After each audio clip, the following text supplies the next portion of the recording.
fun fact, I love freediving, and that's something that I find really great, especially in lockdown, because it's very meditative and being in the water is very relaxing. And so I recommend freediving on top of Scrum as a passion. What I like with Scrum is really like the agility of it. And so like Scrum is a framework and Agile is a philosophy. And so the Scrum events of, you know, like how you do sprint planning, and you will have stand-ups, and then you have retros and showcases, like those 4 events, and then the sprint itself. Well, those 5 events, I think in my everyday life, like sometimes I use a Trello board and I like to use it to plan like a lot of things that I need to do, because we all have to-do lists, we all have stuff to do. And then I can reshuffle the cards. Most of the time, though, I use pen and paper. And so I will constantly create lists and then tick the boxes. And then the next day, recreate the list and then put the items in other priority orders. And the ones that I've already done would just disappear from the list. So I tend to still do pen and paper, but when I think about like stand-ups, the way we do stand-up with ourselves is like, you know, you think of what have I done and what do I need to do today? And is there any blocker? And what do I do about that? So we have those kind of things already in our lives in a certain way. And I would think like when we think of Scrum like showcases, sometimes we show people what we've done, you know, when we are proud of something we've achieved. So that's maybe like the showcase part of Scrum that we do in our everyday life. And retros are with ourselves, like, I bought these things and actually I didn't use them, and now it's time to give them away because they're not useful to me and it was a waste of money. And you know, that's a retro, and next time I will think twice before I buy it. Things like that, or same for things we do and we regret, or things that we did and we did well. So I guess that's, I think, how I see Scrum as part of my life. For me, the biggest takeaway that I got is like all those resources that I can tap in. And so the one thing during the course itself is all those exercises we do, the facilitation techniques, you know, the coaching, the learning, the activities together. It's really great exercises that if we haven't done them before in our companies, like we can take back and reproduce. And having this practice is really great. And going through so much knowledge during the course is really, really good. And the interaction, the energy, like being able to recreate that at work, having that kind of framework of attitude and positiveness is really, really inspiring. And what I take away then most is also, it's a starting point, and it's then opening us a door to so many directions to take in terms of readings and podcasts. And, you know, so case studies and books to read and podcasts to listen to keep learning.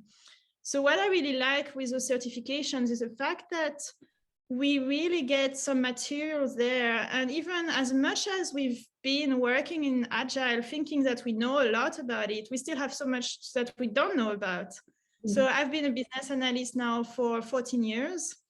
And I've worked only in Agile. I have never really worked in Waterfall. I've been very lucky for that, to start straight into Agile ways with like a small team and sprint with 2-week sprints. And I'm still learning. And I realize sometimes that every company does Scrum, but we never really ever have a company doing the utopia, like the real Scrum that is in the Scrum guide. We always have some flavors of it. But it's really good to come back to this kind of Scrum guide and see like all those elements that actually we could try to do better, and identify why we're not doing them this way and what's the reason. And sometimes it's justified, but there's always like, what if we try to do it that way? What will work, and what's the resistance there? Is it people? Is it technology? So that's what I find really great with the certifications. So I've been working for Qantas for 5 years in airlines. I've finished recently, but because I decided to go back to Europe because of COVID and because of the situation currently when we're like not able to travel for months, and I'm going for a year or maybe more. So I have finished. I'm not working there anymore. But I spent 5 years working in the airline industry, and Qantas is a company that is already agile, and they are really strong in terms of culture. And I think the fact that Alan Joyce is leading this culture and the values around openness and, you know, like trust and being available and friendly and the respect and the safety, like the importance that always coming back home, feeling safe mentally and also, you know, physically in terms of transport and having a safe work environment. And so the way Qantas does Agile and Scrum is really good because there's already a kind of bit of safe and scale, like we have tribes and squads, and there is a Scrum of Scrum already. And so we have sprints, we use Jira, we use Confluence, and we have teams that have stand-ups every day and also talk to each team to know what's going on in their own things. And so I find that the advantage of additional knowledge, again, from the certification is you always have something you can do better. And you, for example, for me, I think as a business analyst, the backlog refinement and being able to really be on top of your backlog and identify like the priority items and constantly review the value, maximizing the value is one takeaway that I find is something really to focus more on.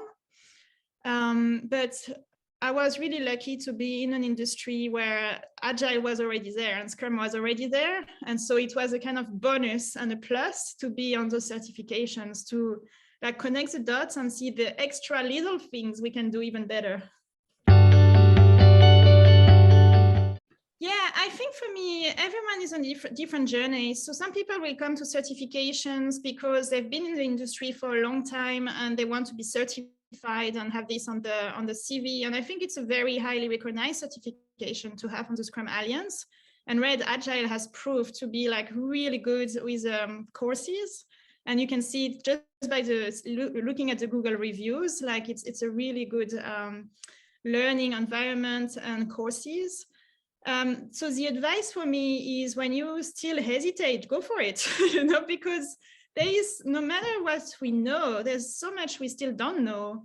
And I've been thinking for a long time that I knew so much about Scrum and I knew so much about Agile because I've been in an Agile environment the last 14 years in different industries, and still coming to those courses, there was still so much I learned. And also, apart from the new learnings, there's also a refresher on the things that we know, but we don't always articulate well in our workplaces. And I think also like the advice for me is go there, but don't stop there. The problem with our very busy lives is we go to the certification course for 2 days, but then we stop because we don't have time.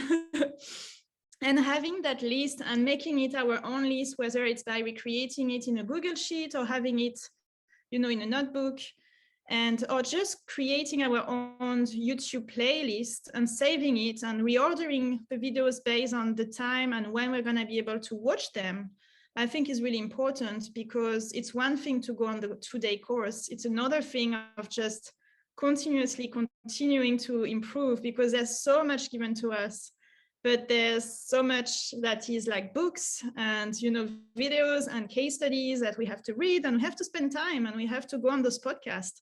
If we only stop there at the certification itself, it's not enough. And making it part of our everyday life and having at least 10 minutes, you know, even half an hour a week for very busy people, you know, I think is really important, because otherwise it's sad to only have been on the certification.